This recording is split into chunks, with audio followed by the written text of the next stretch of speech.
Hey, what's up? It's Madeline Paquette from Wine Folly, and look what just came in. We've got some wine to unpack. All right, this is the 2019 Bone White by Via Creek Cellars in Paso Robles, California. And here we have the 2019 Chardonnay by Jordan Winery from Russian River Valley, California. I kind of want to take a moment here. There is this stereotype about Chardonnay where it's actually started a whole movement called ABC, or anything but Chardonnay. Apparently people do not like some Chardonnay because of its buttery taste. Well, what ABCers fail to recognize is that buttery flavor we might find in some Chardonnay is actually caused by a winemaking process called malolactic fermentation.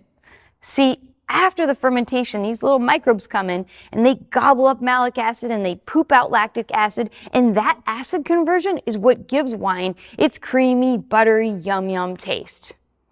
So given this information, we can assume that this wine might be a toasty, buttery bomb. And I'm curious to find out, so let's try this one first.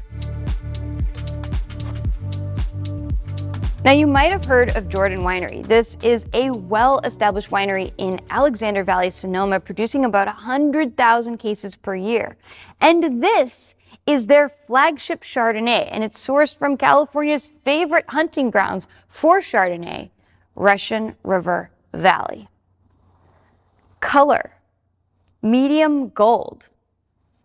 Nose, yellow apple, preserved lemon, cinnamon toast, grapefruit, apple blossom. Whoa, this is not a butter bomb.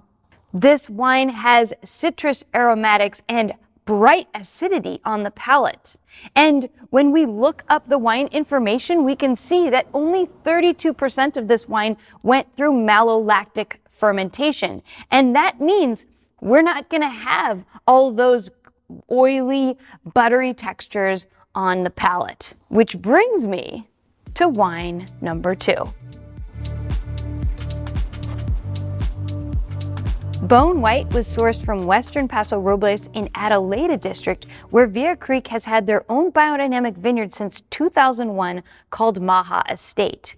The grape varieties used in this wine are actually quite rare: Clairette and Roussanne, originating from the southern Rhone Valley of France. Now, in France, however, you would almost never find Clairette oaked, and that's because the oak would remove those light floral aromas and delicate flavors.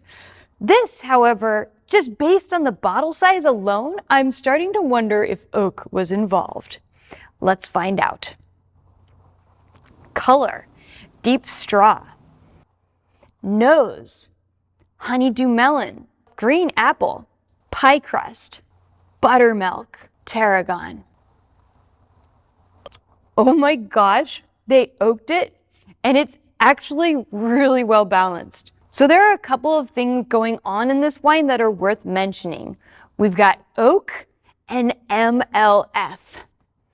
Oak adds those aromas of pie crust, and because oak is porous, it oxidizes the wine a little bit, which removes some fruit and floral characteristic in exchange for this nuttiness. MLF, our little mallow buddies, they give that flavor of buttermilk that comes off in this wine, and on the palate, it removes some of that sharp acidity and exchanges it for this oily, rich texture on the palate. So here's an example of a wine that's not Chardonnay, that's got a little bit of a buttery style.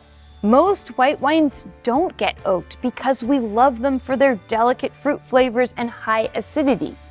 Of course, there are grapes out there that can handle losing some acidity and floral aromas for these fascinating secondary flavors and textures from oak and our little mallow buddies. So ultimately, it's not a question of whether you or not you like Chardonnay, it's about the winemaking processes. And that's why we try to include a QR code with every tasting so you can geek out about these finer details. I hope you enjoyed this week's Unpacked, and if you love wine, subscribe. We've got more coming your way. Until next time, happy tasting. Peace out. Hey, what's up? It's Madeline. We're always looking for real wines with amazing stories. Find out how to submit yours at winefolly.com.